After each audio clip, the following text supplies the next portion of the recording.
A lot of this isn't going to make sense to you, and I'm sorry about that. I'm just going to start at the beginning, with the house.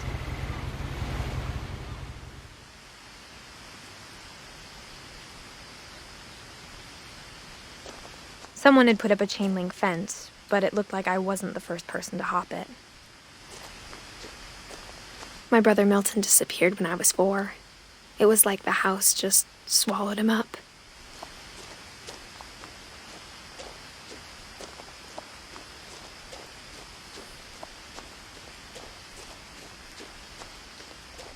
I lived here until I was 11, but I wasn't allowed inside half the rooms.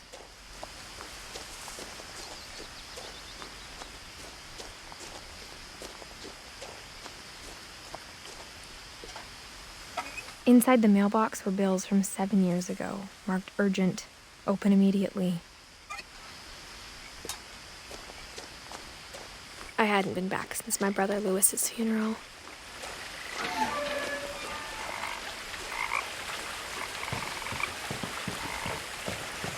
In her will, my mother left me a key, but didn't tell me what it unlocked. Maybe she thought I'd know, or she thought that the mystery would be enough to bring me back.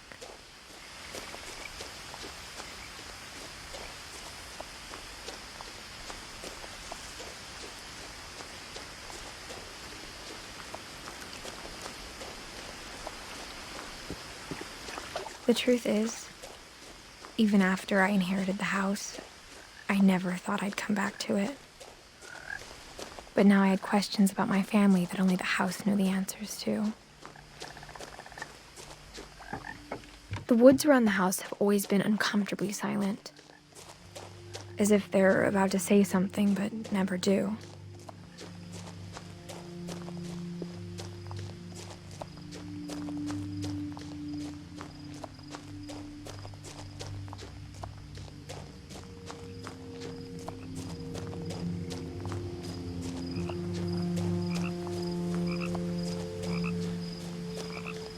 The house was exactly like I remembered it, the way I'd been dreaming about it.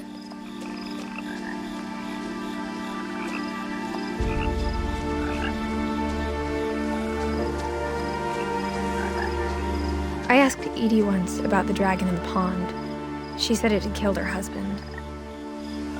I was 6. It seemed like an odd joke to me even then.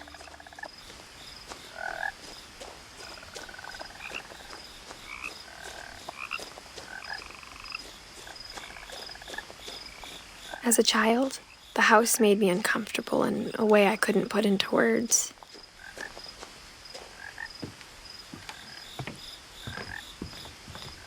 Now, as a 17-year-old, I knew exactly what those words were.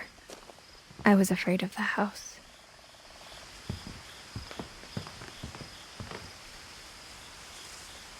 I hoped the key might unlock the front door. It didn't. Looking in, I felt like the house itself had been waiting for me.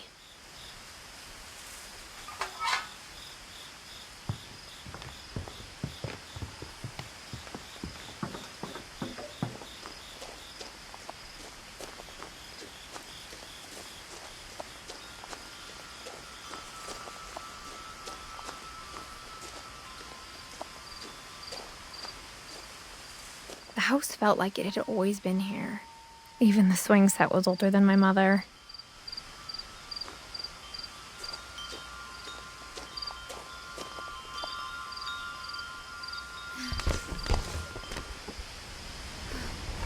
Crawling through the doggy door used to be a lot easier when I was 11.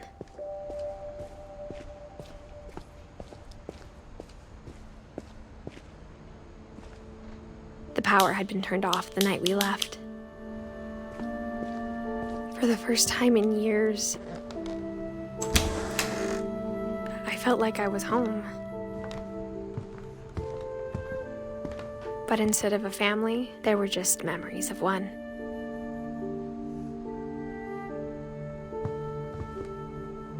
Like how after Lewis started working at the cannery, we all got sick of eating salmon, except our cat, Molly. Or how only one restaurant would deliver to our house. So we had Chinese a lot.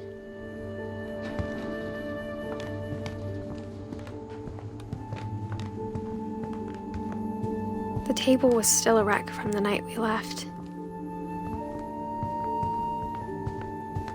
It was like a bomb had gone off, killing everyone but sparing the furniture. My mom was the only one of us who could imagine Great-Grandma Edie living in a nursing home. Nothing in the house looked abnormal. There was just too much of it, like a smile with too many teeth. Even the fireplace had a story. Edie told me the bricks came from the original house, after it sank. Mom always told me to stay out of the basement, so I wasn't too surprised when the key didn't fit.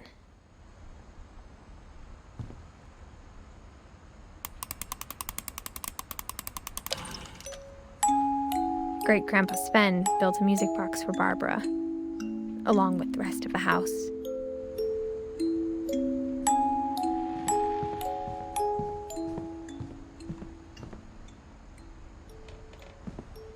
A lot of things got left behind in the whirlwind of that last night.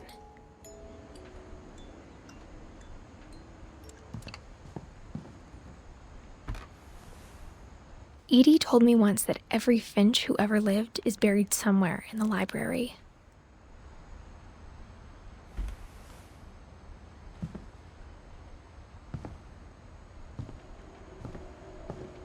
My mom wasn't much of an optimist, but she never stopped believing that my brother Milton was alive.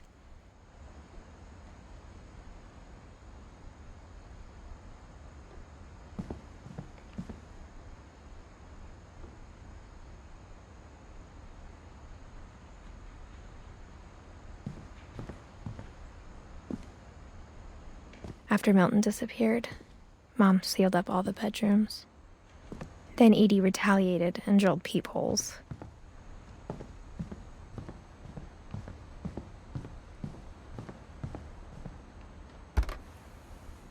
My Grandpa Sam spent 7 years sharing a room with his dead brother, Calvin.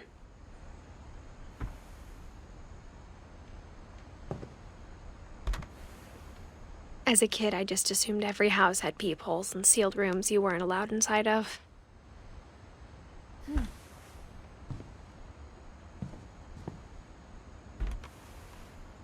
The last time I was in Edith Sr.'s room, I was 10 and she was painting my portrait.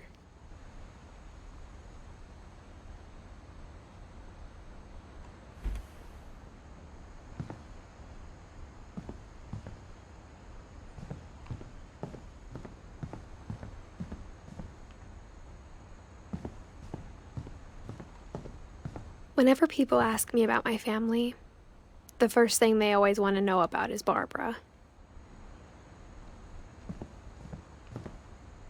Edie's father, Odin, built the original house.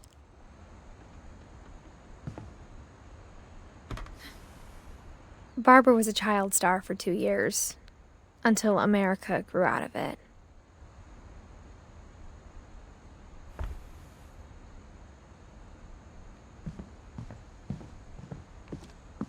Mom must have locked the third-floor stairs on the night we left.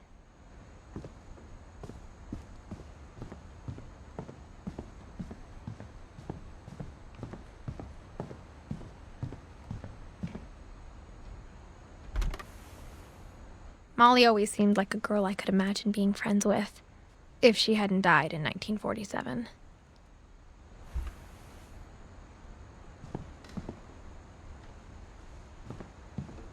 I spent a lot of time playing in Great Uncle Walter's room.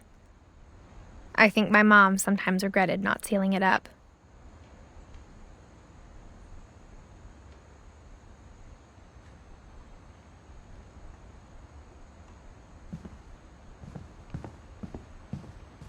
Lewis told me there were secret passages, but I never believed him.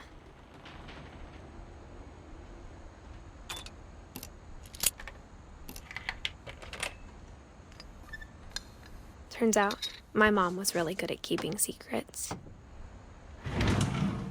Now it was time to find out what my mom had been afraid of.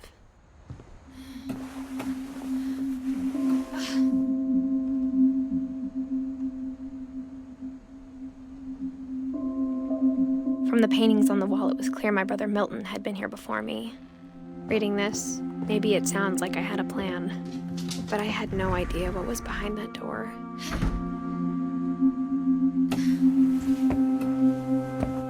Just like I had no idea where all this was gonna lead. I grew up looking at Molly's room through the peephole. Being inside for the first time, I felt like I'd stepped behind a painting. Molly's gerbil had a tiny bedroom with its own even tinier gerbil cage.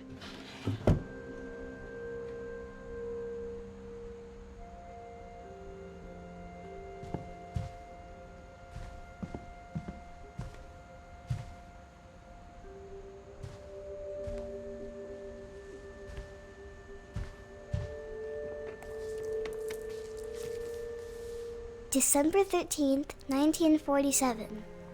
Dear Diary, I'll be gone soon, but I wanted to tell somebody about what's gonna happen. It started when Mom sent me to bed without dinner. I woke up and I was starving, so I looked around for something to eat. My Halloween candy was all gone. The gerbil food was dry, but I didn't mind it.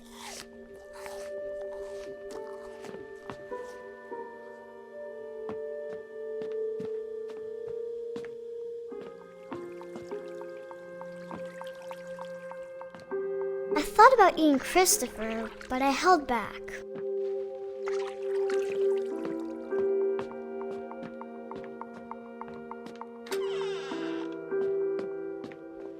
I kept eating and eating.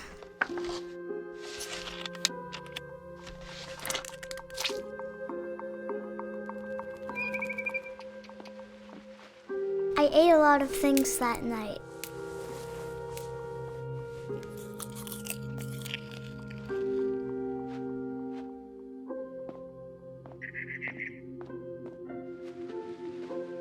Then I heard chirping outside my window. It was a barn swallow going back to her nest. I reached out for her.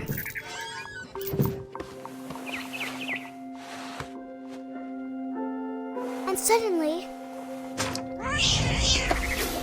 I was a cat.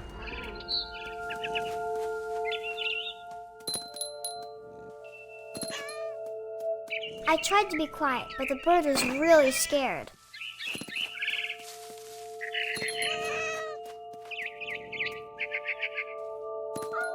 Mom and Dad didn't even look at me.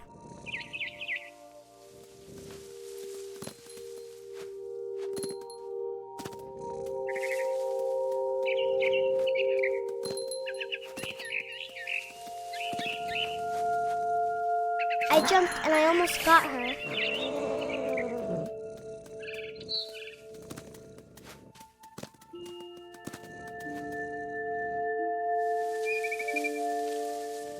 I could tell she was getting really tired. Now I was up in the big tree. I promised Dad I wouldn't climb it anymore. All I cared about was eating that mama bird. I gobbled her up. And suddenly, I was an owl. First, all I heard was the wind. Then I heard little teeth nibbling in the grass.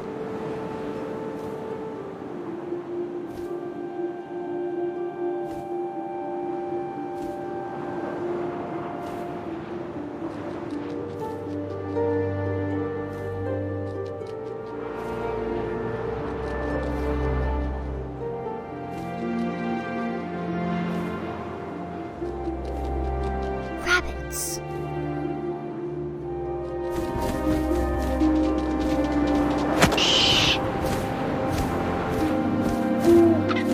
I imagined his face looking up and seeing mine through my talons. I swallowed him up, and I didn't chew one bit. Then I flew off to find something bigger.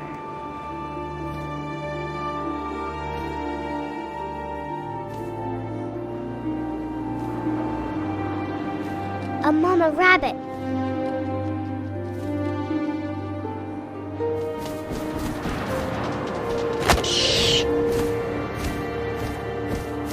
almost too big to carry. I started choking, but I couldn't stop eating. And suddenly, I was a shark.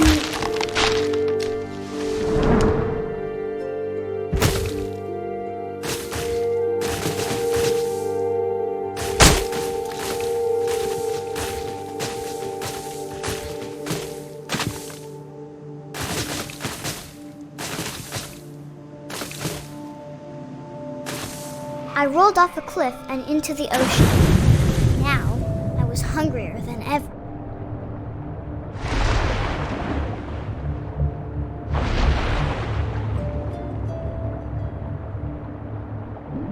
I wanted fat, juicy seals.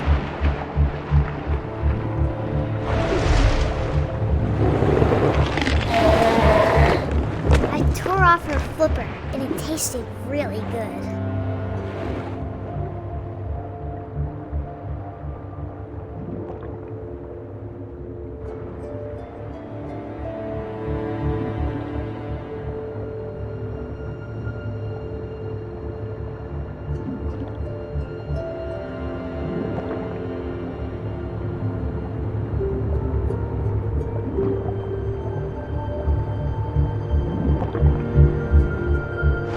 Grabbed on tight.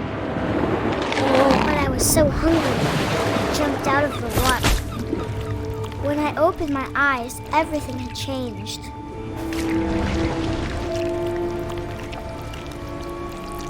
Now I was a monster, and I smelled people everywhere.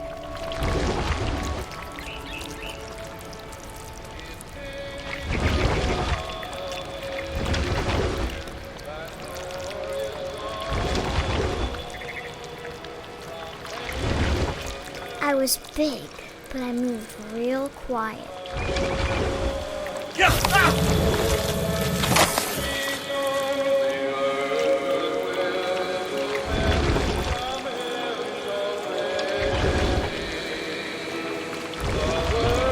I wanted to stop, but also I didn't.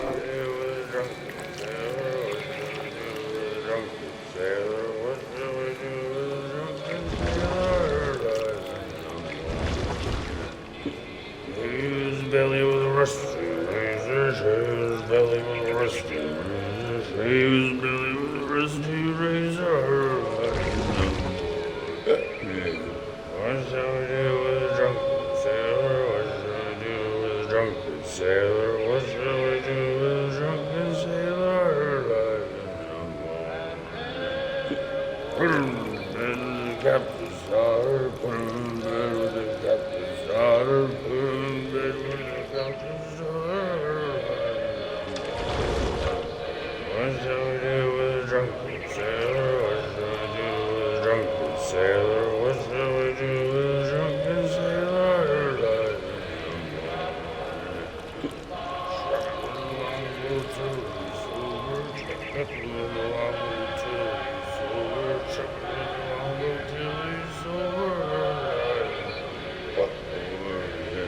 What shall we do with a drunken sailor? What shall we do with a drunken sailor? What shall we do with a drunken sailor? Put him in the scuppers with a hose pipe on him. Put him in the scuppers with a hose pipe.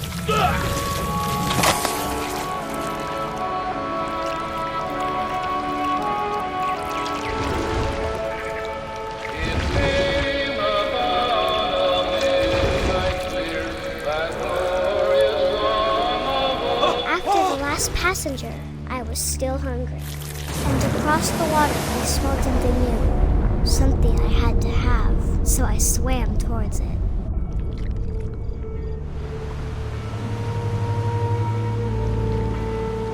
I slithered onto the sand, and the good smell went into an old pipe.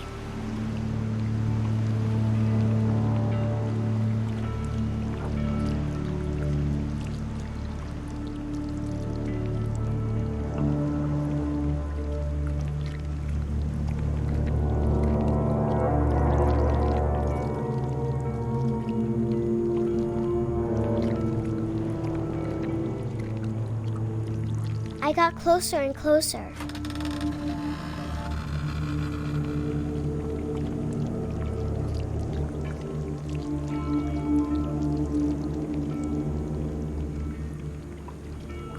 all of my stomach started growling. And suddenly, I was me again. I held my breath for a long time, but I couldn't hear anything. I think it's waiting for me to fall asleep. But it's not going to wait much longer. It needs to feed, and we both know I will be delicious.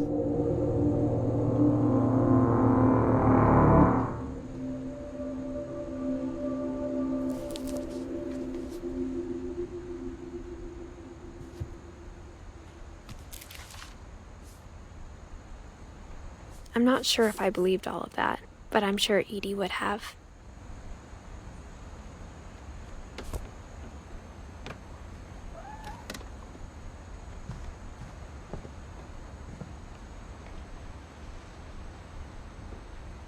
I can't describe it, but I felt like some part of Molly was still here.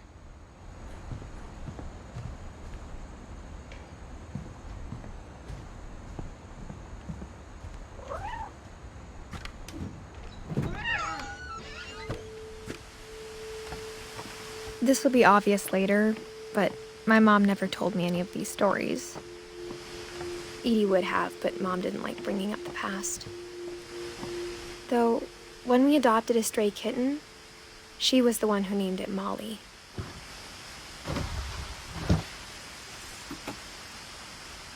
I spent a lot of time in Great-Grandma Edie's room. We got along, and it was a good place to hide from my mom.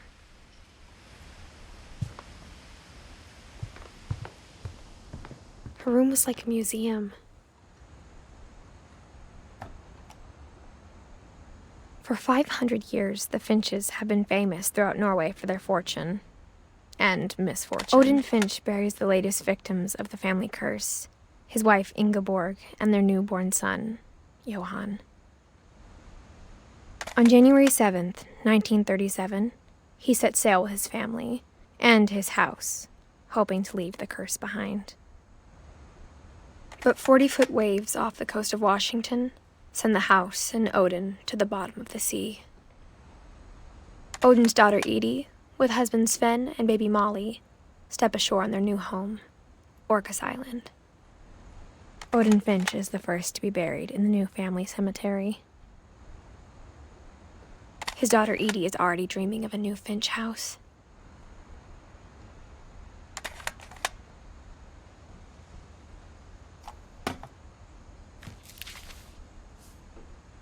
Whatever's wrong with this family, it goes back a long ways.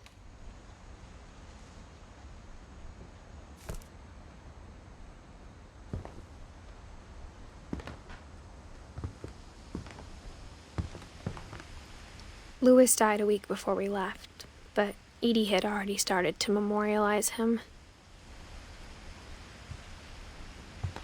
Edie knit me a new pair of gloves every year, just in time to replace the old ones.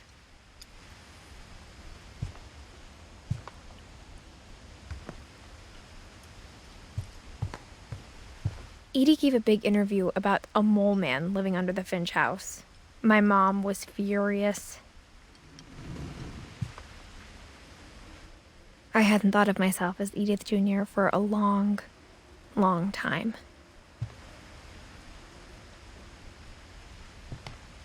One summer, they evacuated the island, but Edie refused to go. For a few weeks, she was a celebrity.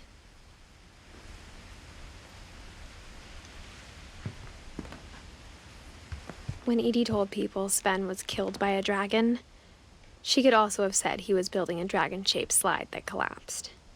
She could have, but she didn't.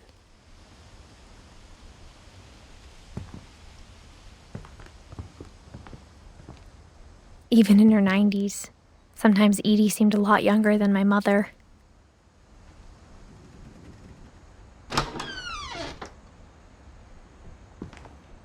The only trace Grandpa Sam's first wife, Kay, left on the house was the pink bathroom. It was a pretty big trace.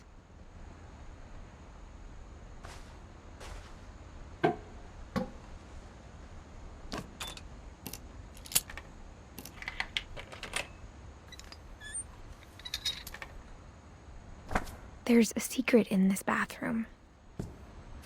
It's in the last place you would look. It isn't in the cupboard. It's hidden in this book.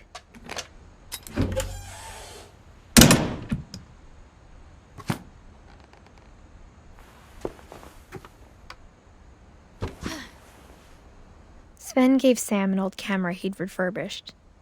He never put it down.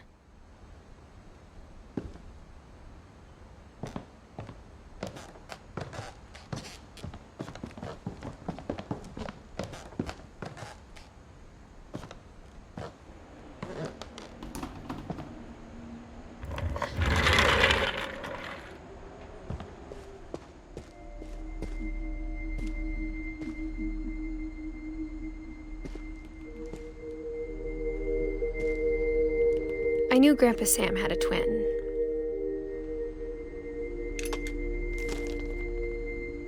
And that he never talked about him. I guess my grandpa didn't like history any more than my mom did.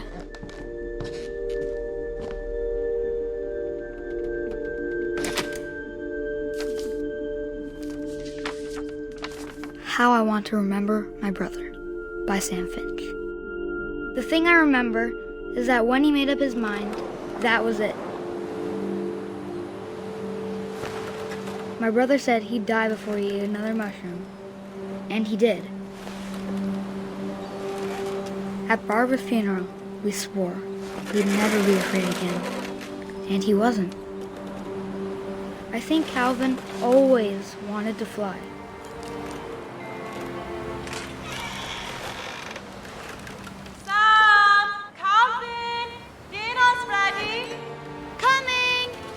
But that day, he finally made up his mind to do it. I told him going around was impossible. Maybe if I hadn't said that.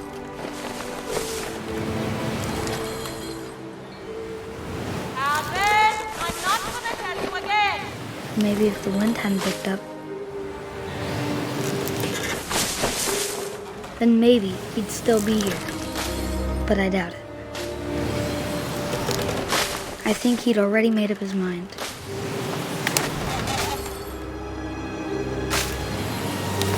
That's what I want to remember about my brother.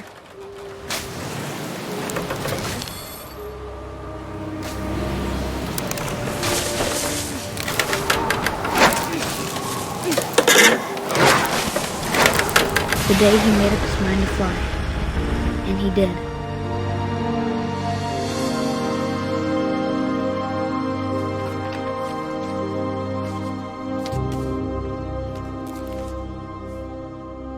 Calvin's story felt strangely familiar.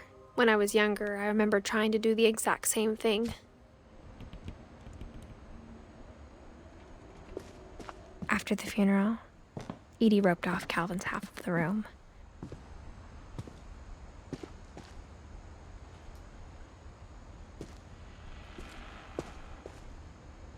Mom said Grandpa Sam enlisted at 18 and never set foot in the room again.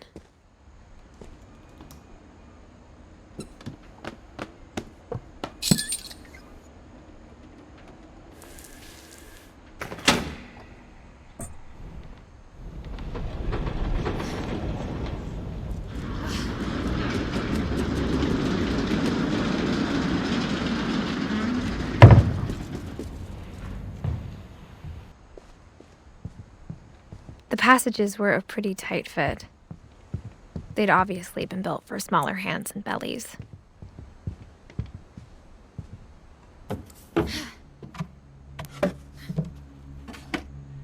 Growing up, I always thought of Barbara as a child star. I never thought about how hard it must have been for her afterwards.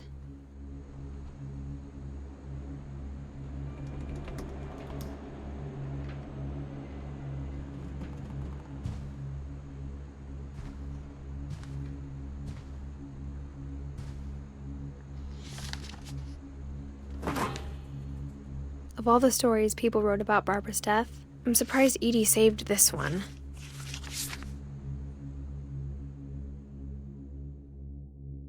Old Jack here with another ghastly tale inspired by America's most unfortunate family.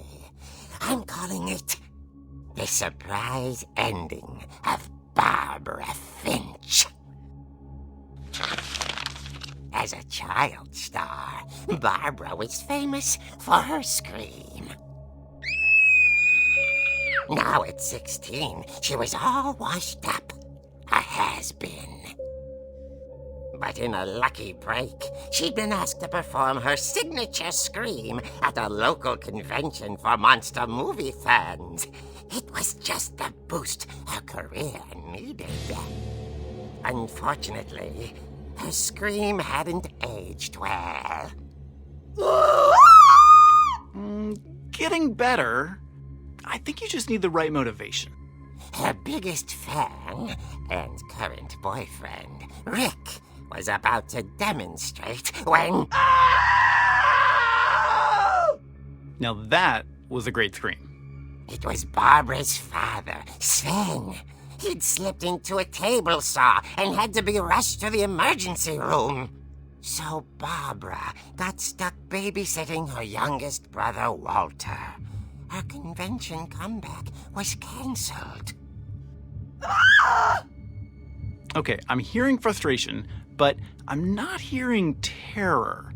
What if I tried... A gang of hoodlums in Halloween masks have been terrorizing Orcas Island tonight. Police are urging residents to... That came from the basement. You're right! Also, I loved your delivery on that. Why is your basement door locked? Because my dad likes making puzzles and secret passages.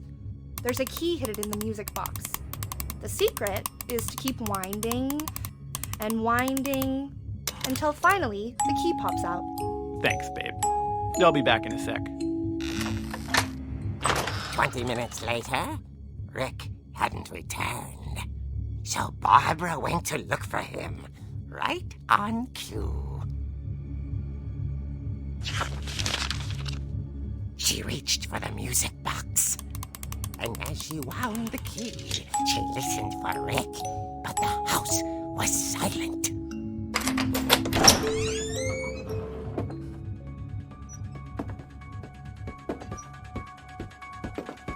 She found Rick's crutch and imagined the worst.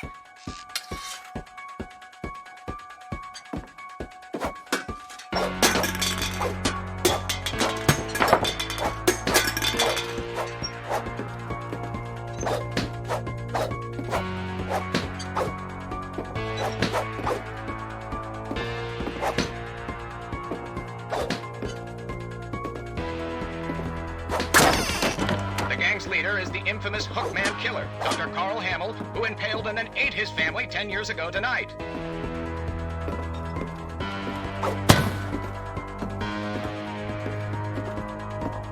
The old fridge rattled and grew still. Oh dear! Oh! Rick? Barb, relax. I was just trying to scare you to help you find your scream. Well, I'm not scared, Rick. I'm furious. Then act furious. All I'm getting from you now is that you're hurt and confused and you're... She threw him out, but she kept a little something to remember him by. Barb, have you seen my other crutch? And she was still holding it when she fell asleep watching the late picture show. Hours later... Barbara! Walter, what's going on up there? Ah! Okay, I'm coming up, but if this is a trick, you're dead, Walter.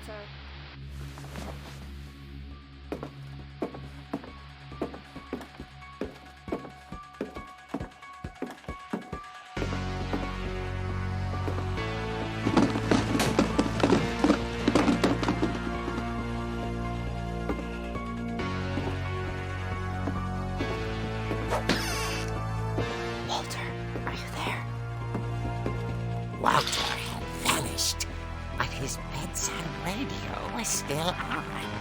Orcas Island police described the man as 6 feet tall, with a steel hook for a hand. Residents are urged to lock all doors and windows and notify the police of any suspicious activity. Barbara turned, saw the hookman, and was speechless. He was quite smashing. And the truth was, he couldn't get enough of Barbara. Okay, Barbara, there's gotta be another way out of here. That night, she played her part beautifully.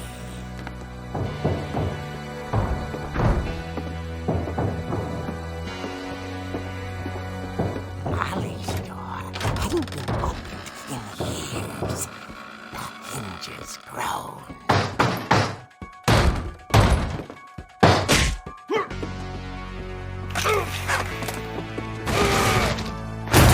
He wasn't moving, but she sensed the story might not be over yet.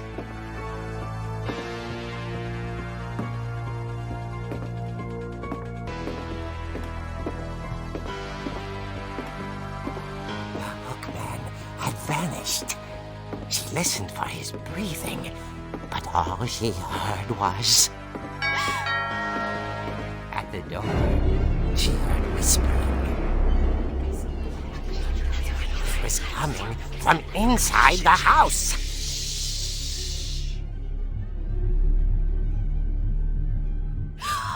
Oh dear. The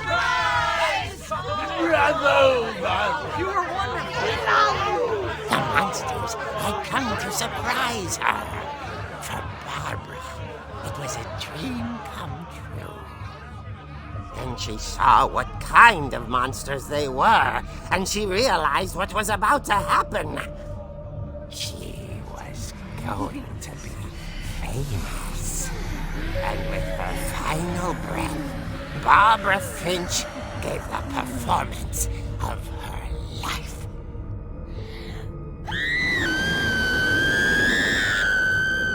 I wasn't there myself, but I hear Barbara was magnificent.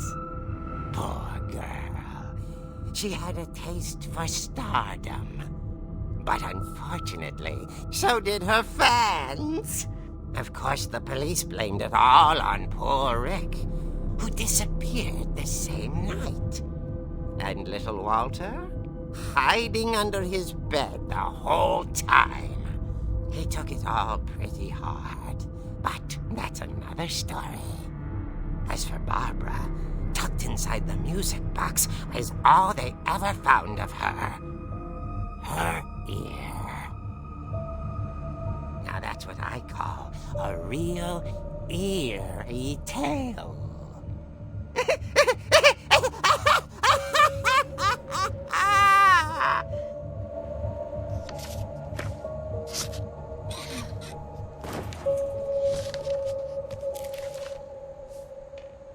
Edie told me all Barbara wanted was to be remembered, as absurd as that comic was.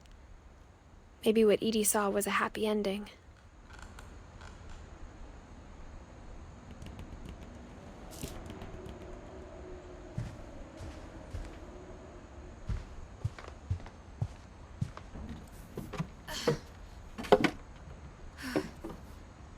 I guess now I know why Mom didn't like me playing with the music box.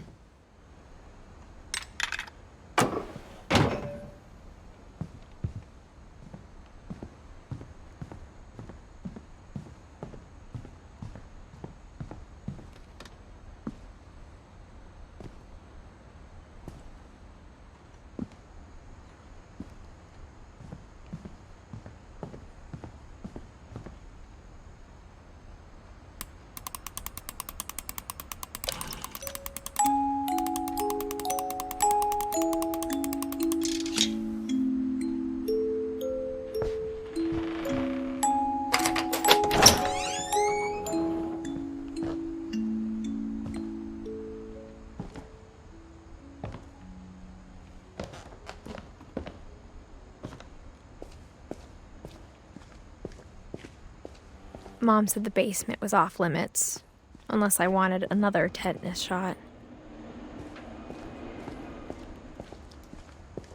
I saw Edie sneak down to the basement once, carrying packages.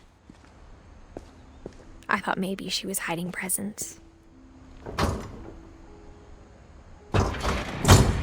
It turned out she was hiding a lot more than that.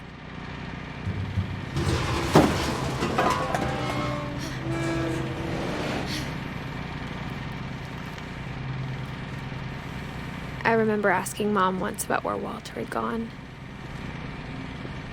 She said after Barbara died, he got as far away as he could. If there's a pattern in all these stories, I think it's that none of us has gotten very far.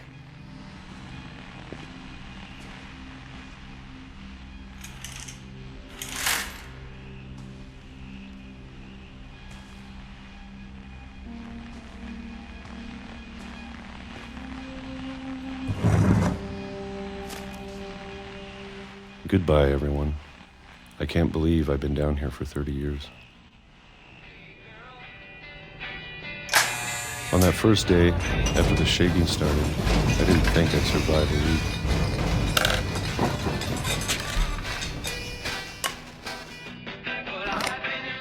But after a few days, I settled into a routine. That's what kept me sane. Having a schedule, living for today.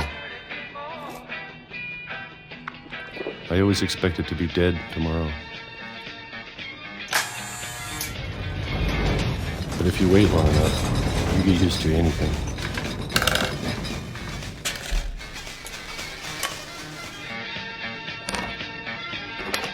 Even a monster on the other side of a door starts to feel normal. Almost friendly.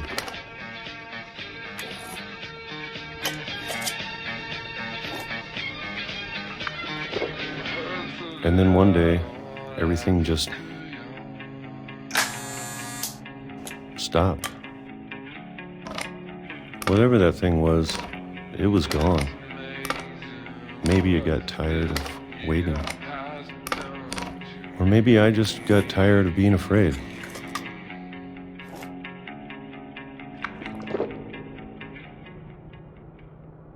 It's been a week now, the longest in 30 years. I'm done waiting. I have to leave while I still can.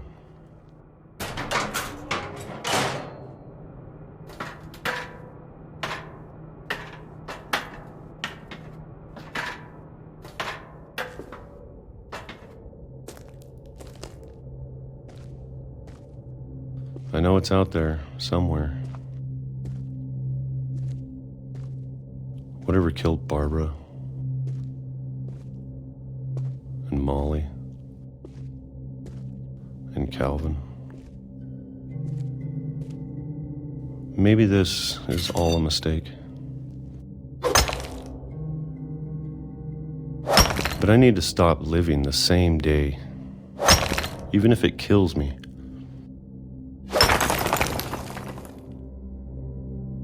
Whatever's out there, I want you to know I'm ready for it. I'm going to appreciate all of it, especially the food. I don't mind if I only have a year left, or a month, or a single week.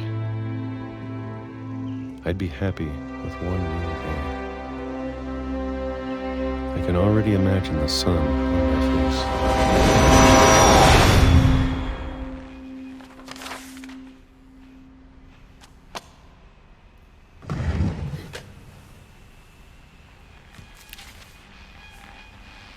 Walter died when I was 6. I can't believe my mom never told me he was down here. I'm sure my mom was trying to protect me.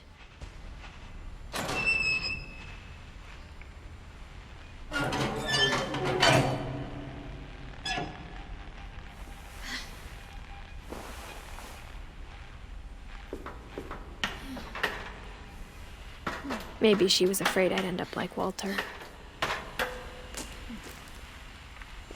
But if she never told me about an uncle under the house, I can only imagine what else she was hiding.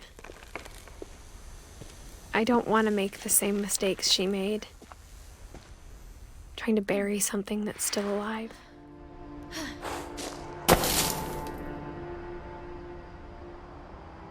Now that there's only one of us left, or maybe two, I thought it was time I heard the stories for myself and found out what happened to everyone else. But now I'm worried the stories themselves might be the problem. Maybe we believed so much in a family curse, we made it real.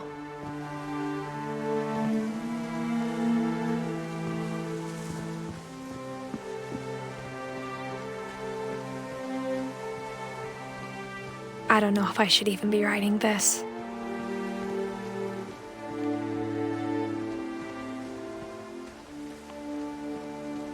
Maybe it'd be better if all this just died with me.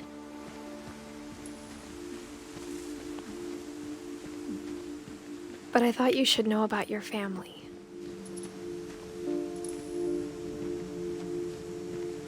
And the history you're a part of.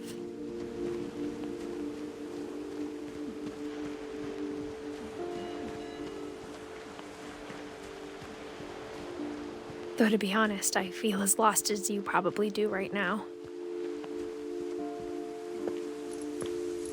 I think the people in these stories believed them, for what that's worth.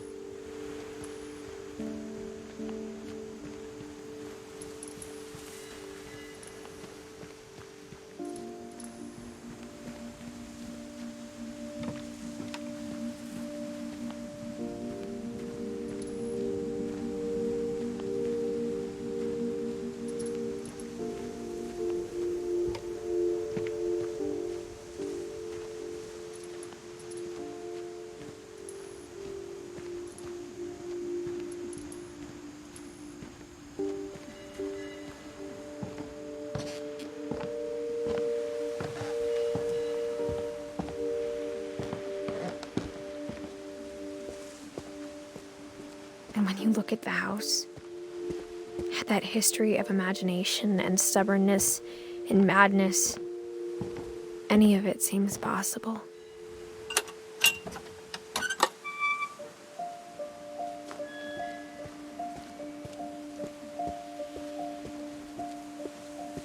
I think we've been surrounded by death for so long, we've just gotten used to it.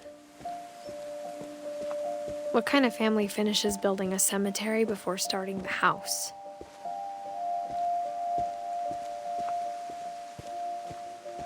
It's embarrassing for me to admit this, but the pet cemetery made me more uncomfortable than the human one. 3 of the gerbils were mine, and 2 had been my fault.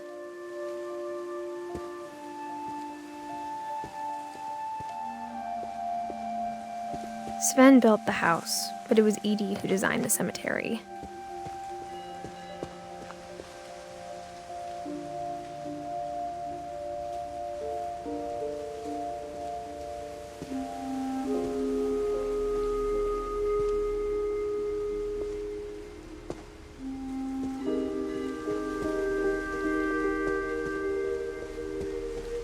I'm sure Odin's monument had been Edie's idea. My mom was always trying to move on, but for Edie, the past never went away.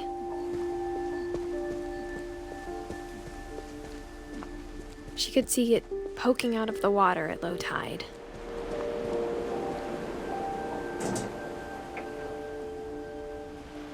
Edie said she dreamed about the old house every night.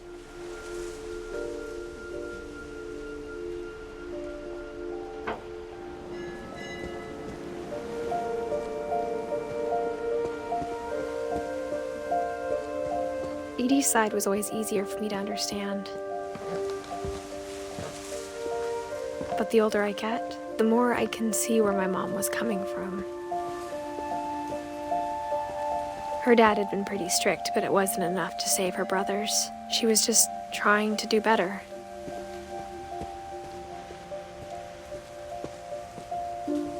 She lost 2 of her brothers, just like I did.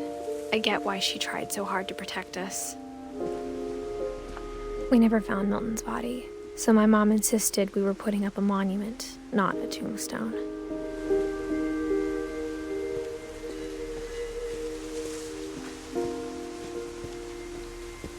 There's so many things I wish I could ask my mom now. Part of me thinks this is what she wanted all along. For me to come back someday and find everything out for myself.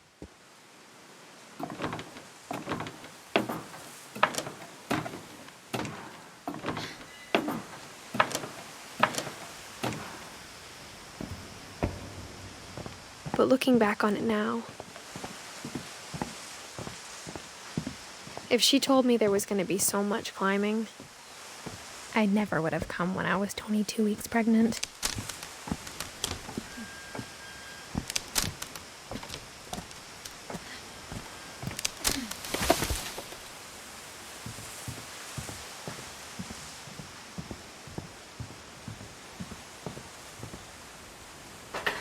I never met Grandpa Sam, but I think he and my mom had a lot in common.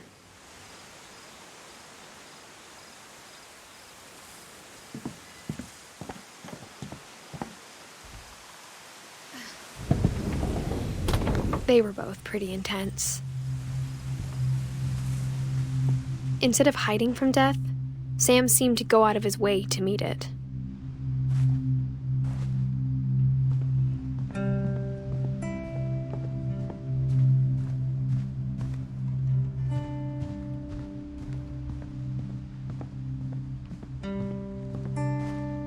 Sam spent his life shooting photos, but Mom said he got nervous being in front of the camera.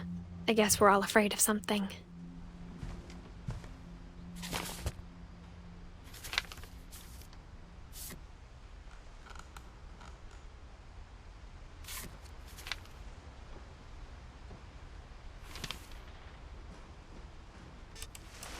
Dawn, I promise, you'll never forget this weekend. Yes, sir. These memories are gonna last a lifetime. Hmm? Perfect. Am I gonna have to shoot anything? It's gonna rain the whole weekend, isn't it? I will never forget this weekend, Dad. That's the spirit. Okay, got it. I'm gonna take some pictures, okay? Just be careful. That camera's older than you are. Aw.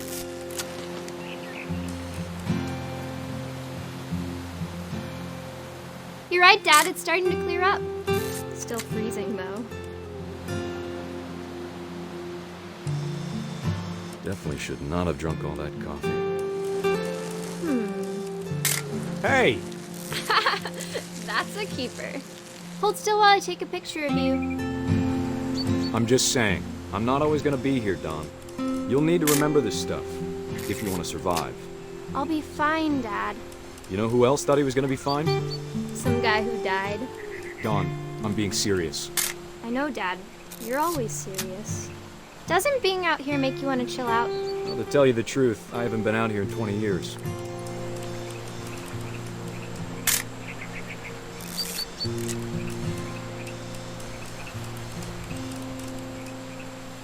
Last time I was with my brother Calvin.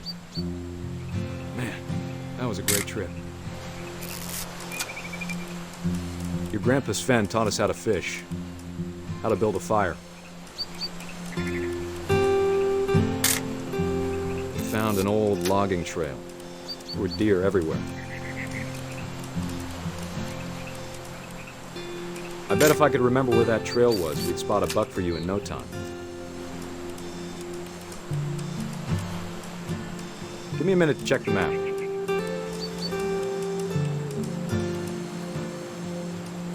Dad! Good eyes, Dawn. Before you take the shot, let me get a picture of you. Dad, I... Just breathe. Turn up. Let me get behind you. Do I have to do this? Dawn, you don't have to do anything. But if you want to survive, you'll need to be strong. Great shot, Dawn!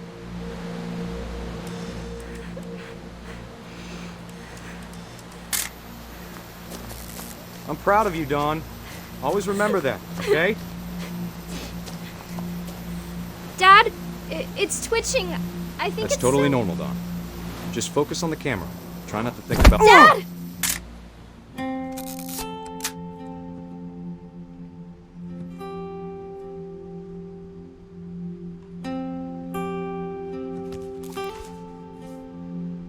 Of all these stories, that's the one I wish most that my mom had told me.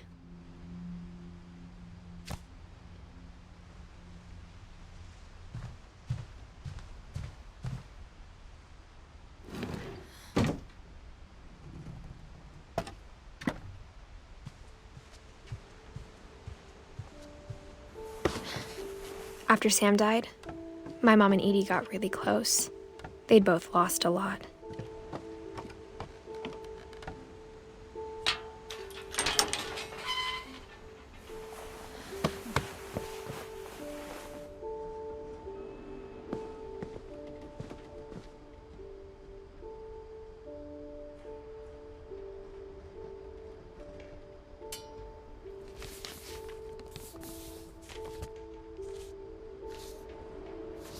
Dear Kay, do you remember the way Gregory used to laugh when he thought he was alone? Like something funny was happening, but only he could see it.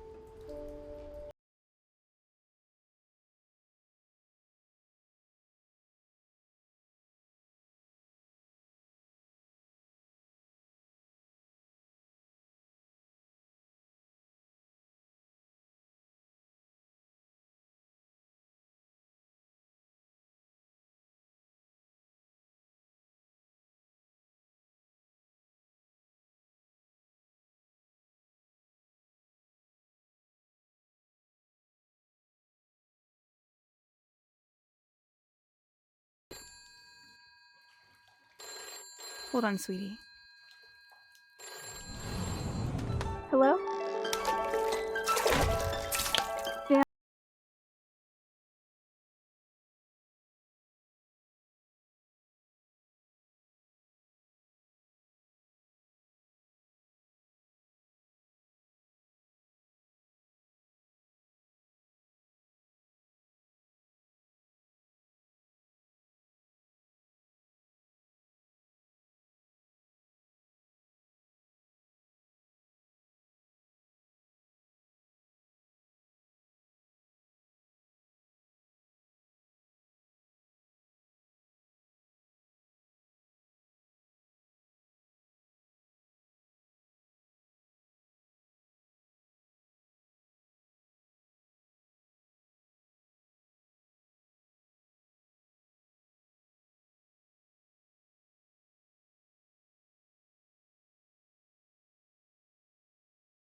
That night.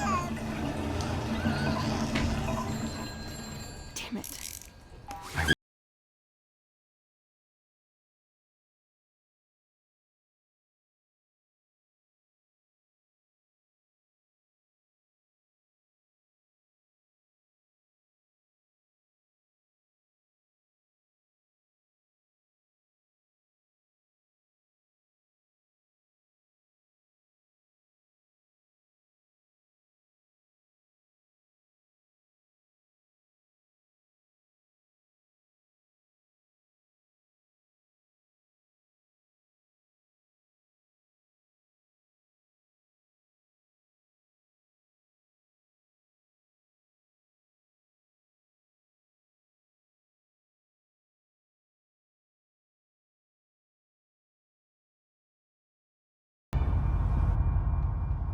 Good luck, Kay.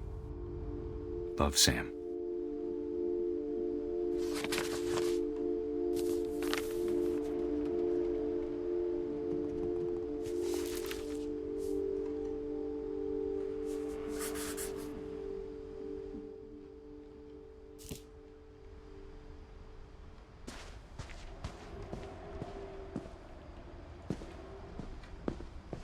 can't imagine my mom ever writing poetry, and yet...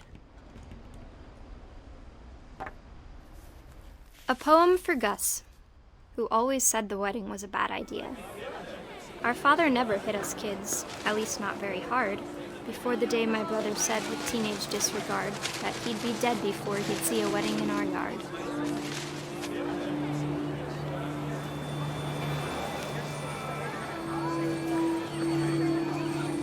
My father made him come, of course, but Gus stood far apart, just flew his kite and bottled up the storm inside his heart.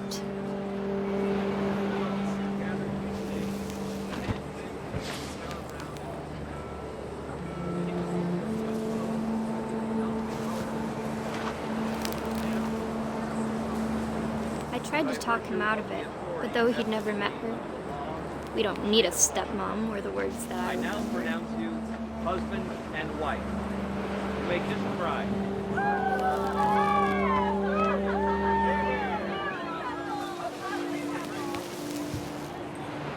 When the time for photos came, Dad ordered him to come here.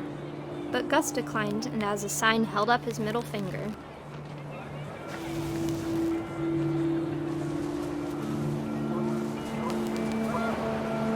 The wind picked up, and panicked geese appeared and quickly went.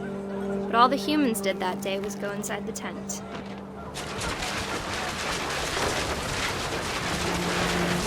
The rain came down in buckets then, but no one seemed afraid that nature might destroy the tent our dad had crudely made.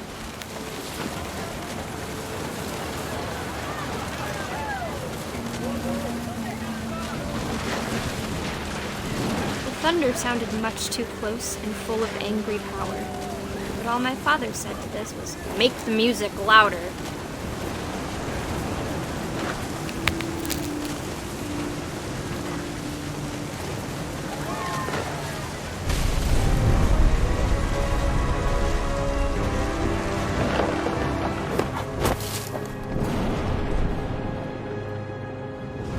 I wish that I could truly say I thought about you on that day. Out there on the beach alone, just you, the wind, the sea, and foam. But I didn't, until we found you.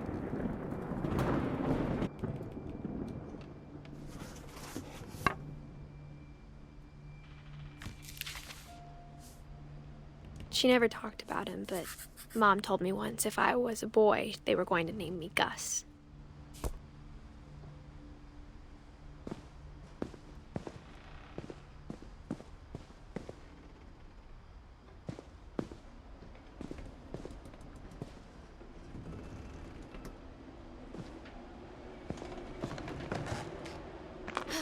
My mom moved up to the loft after her brothers died. At the time, it was as far away as she could get.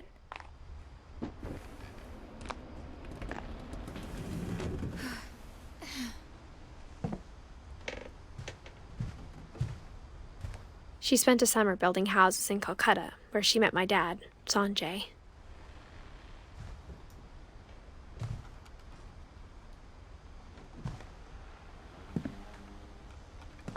Religion was another thing my mom never talked about, but I think it helped her a lot after her dad died.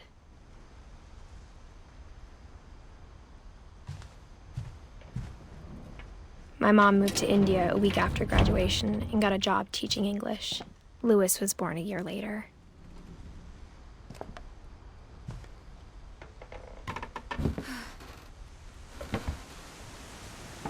When my dad died, I don't think Mom knew where else to go. I'm sure Edie was happy to have her back and to see kids in the house again.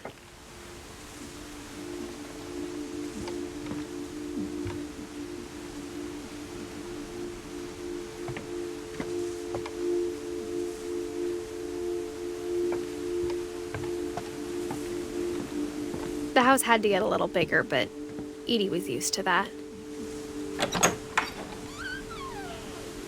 And for a while, things were good. Almost normal. But it didn't last. The beginning of the end was Milton's 10th birthday, when Edie gave him a castle. After Milton disappeared, the only thing he left behind was a room full of paintings.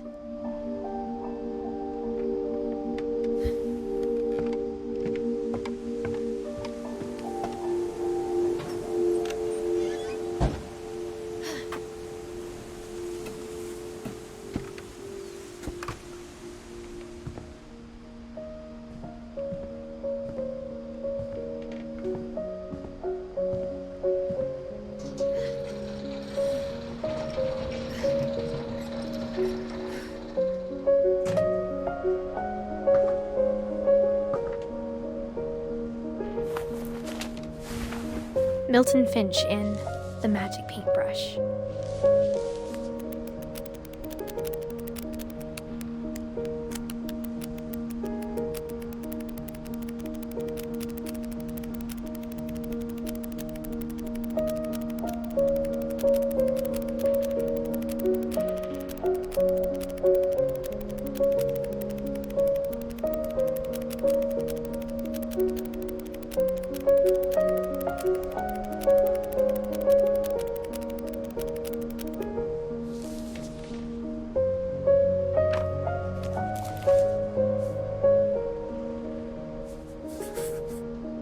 I was 4 when Milton disappeared.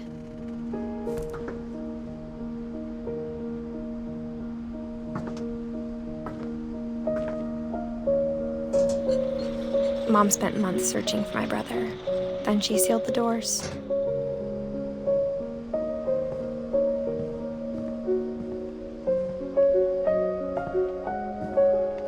Whatever Milton had found in the house, Mom didn't want it getting out.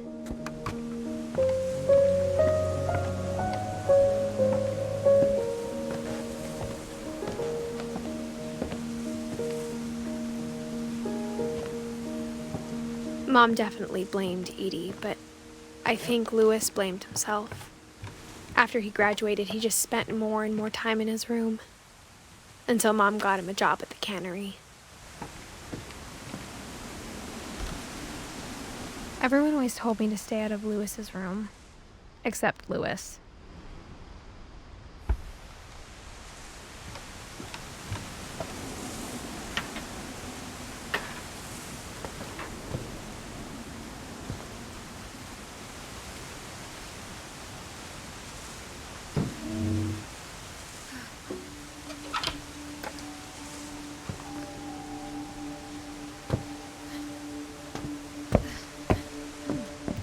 Louis's room smelled very, very familiar. That part of him lived on.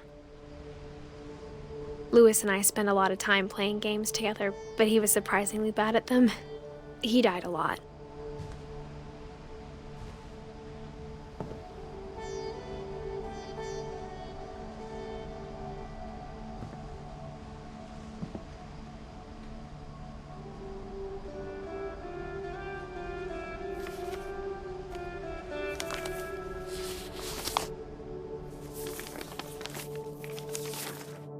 Dear Mrs. Finch, as Louis's psychiatrist, I can understand your desire for an explanation.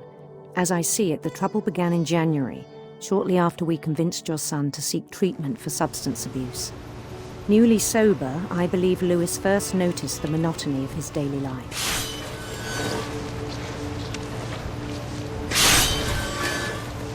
He kept working at the cannery. But he withdrew part of himself. In our sessions, I saw the same behavior. His mind began to wander. I asked him to describe it. He said he started small, imagining a labyrinth.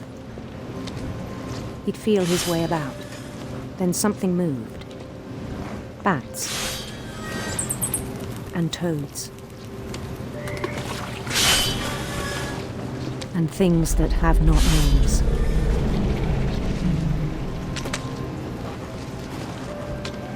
He knew it was all in his head.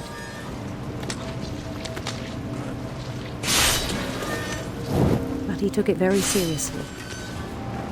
I had hoped he'd find himself.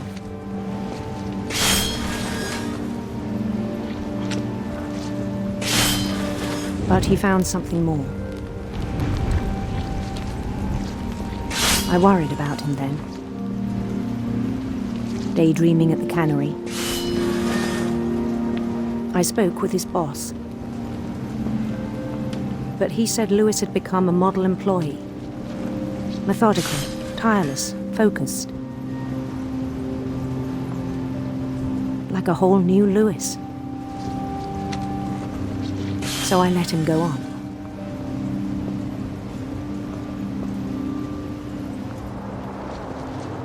I even encouraged him. It seemed very promising at first. He told me he'd made a new friend.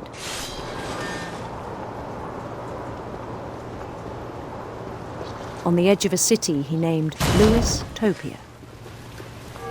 He built the city up slowly, brick by brick. Then he made musicians.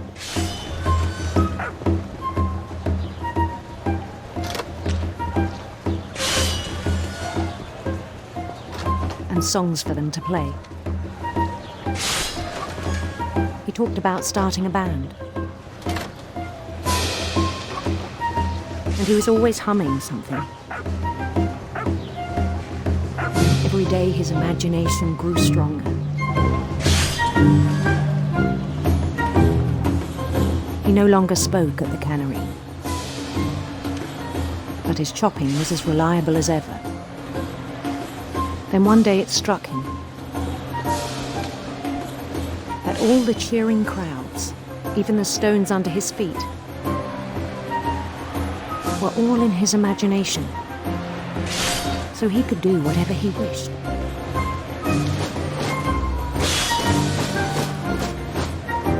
He held an election for mayor, and he won. They begged him to stay, but his mind was already wandering. It became a game for him.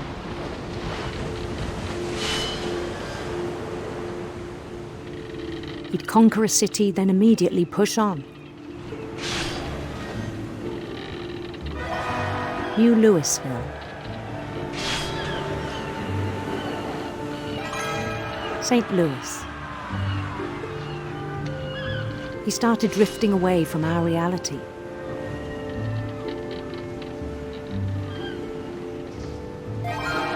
Minneapolis, until one day he forgot to go home from the cannery.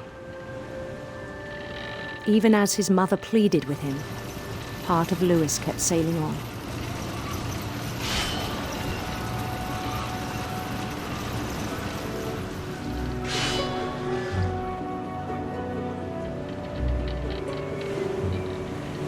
In Louisburg, he heard rumors of a handsome queen.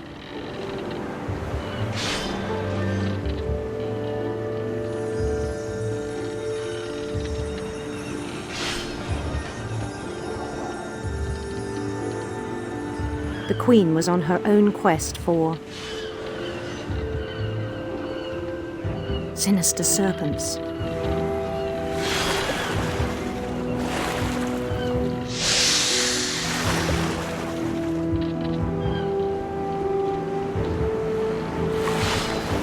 He followed the sound of her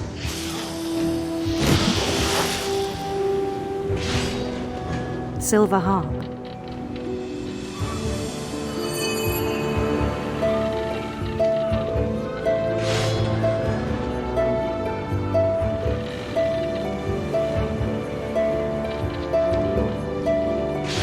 His chase led him to a golden palace east of the sun and west of the moon. Even then, his logic remained sound. He knew the world was all in his imagination.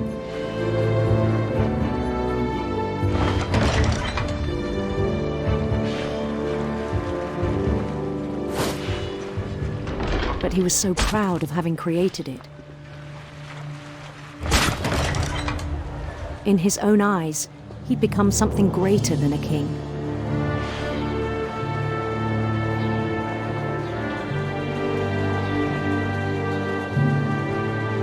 For someone who'd never known success in the real world, I think it was overwhelming. And then it struck him that the real Lewis was not the one chopping salmon, but the one climbing the steps of a golden palace.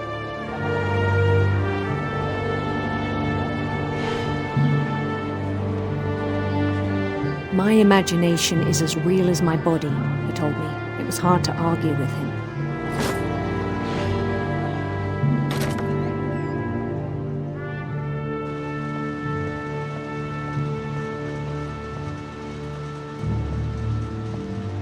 He began to forget the world we know.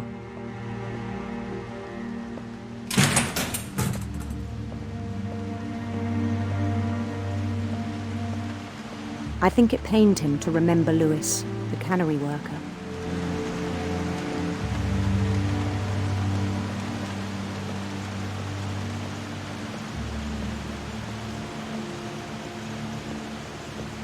He began to despise the man with a royal contempt.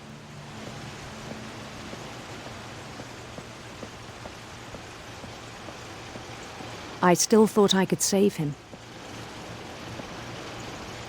Even after he said he was being crowned king over all the lands of wonder. The palace would be packed with his companions.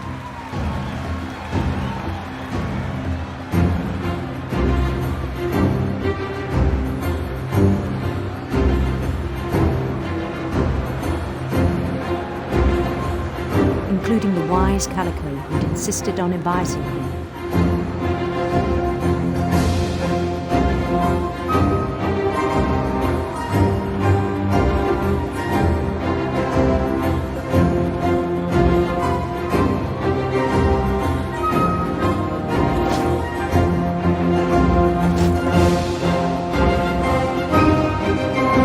Queen waited, holding his crown.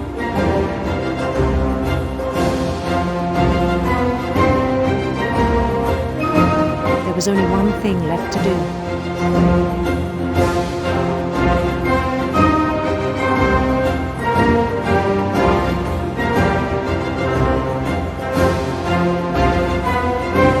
Bend down his head.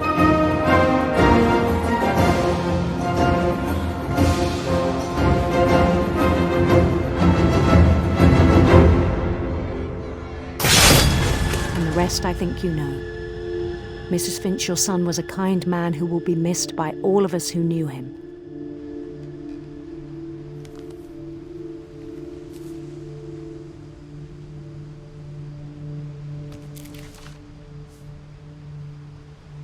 My brother was really cool.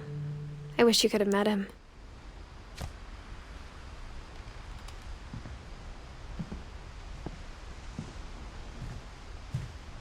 He was so proud of being Indian. I think for him, it was a way to be something other than just a Finch.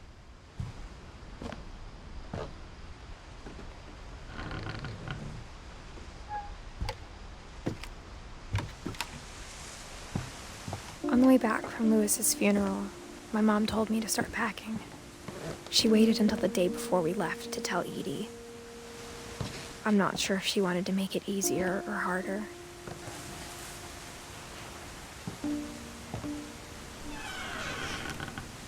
I wish we'd stayed.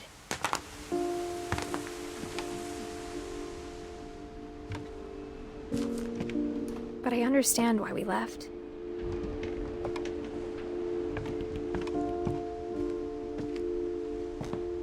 My mom ended up leaving everything behind. What happened that night had been coming for a long time. Maybe it should have come sooner.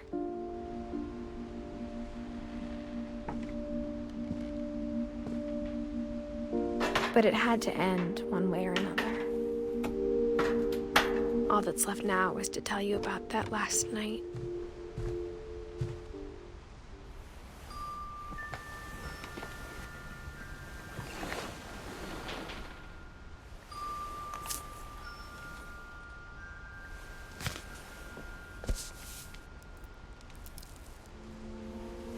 That whole last day, Edie just watched us pack and didn't say a word.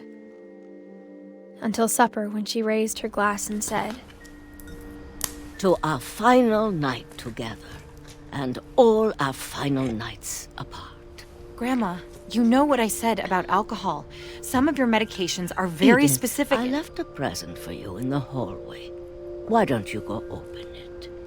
The grown-ups have to argue now. I'm sorry, you're right. We're all leaving tomorrow. Let's just enjoy our last... I'm not leaving. Edith, you're excused.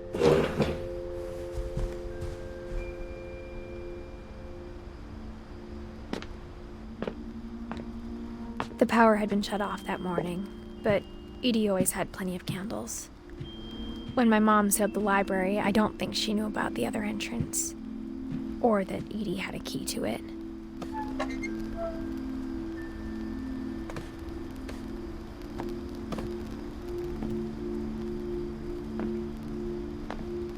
That thing you're afraid of isn't going to end when you leave the house. Edith has a right to know these stories. My children are dead because of your stories. I think it's best if Edith and I leave tonight. We'll have the nursing home send a van for you in the morning. Okay?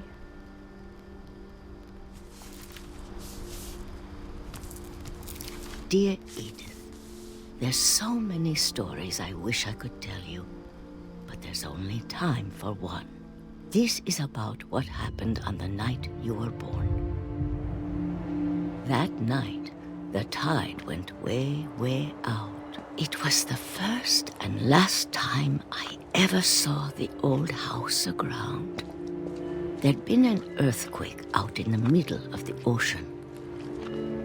They called it the lowest tide in 1,000 years. God, it smelled awful. You know, I've seen that house every day of my life. But I never thought I'd go back to it. When the fog rolled in, I lost my way.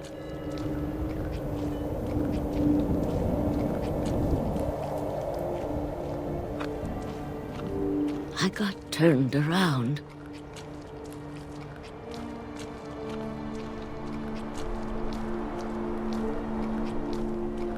I started seeing things.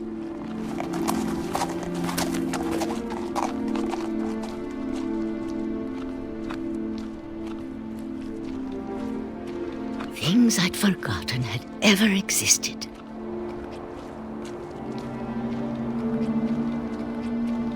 But when I saw them, they felt like old friends. That night, a lot of things came back to me. Or maybe I came back to them.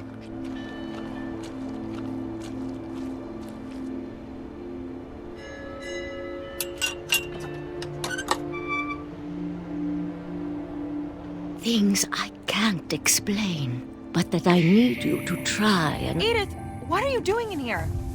It's mine. Edith! Mom, you're gonna rip it! Let go! I kicked and screamed, but Mom dragged me to the car.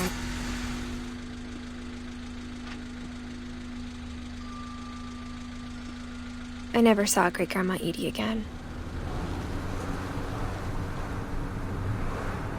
The next morning, the van came to pick her up, but she was already gone. After that, we moved around a lot.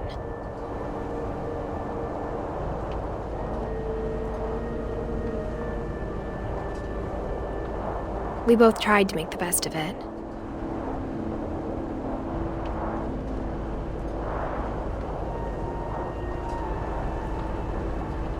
A few years went by.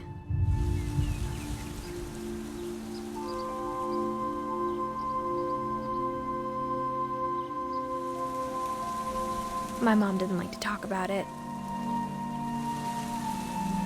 but she started getting sick a lot. The rest happened pretty quickly. She got better for a while, and then she didn't. And then I was alone.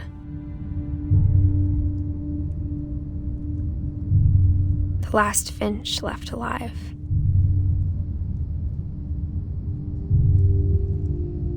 Until I found out about you.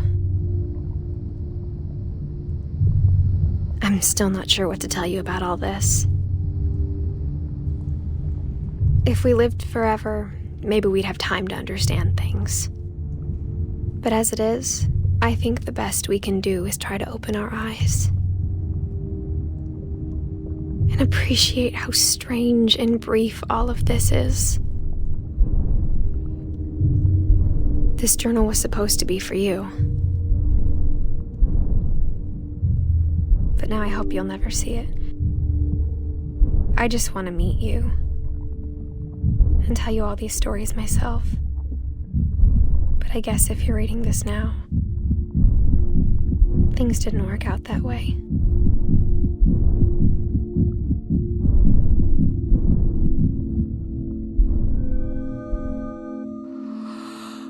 This is where your story begins. I'm sorry I won't be there to see it. It's a lot to ask, but I don't want you to be sad that I'm gone. I want you to be amazed that any of us ever had a chance to be here at all. Good luck.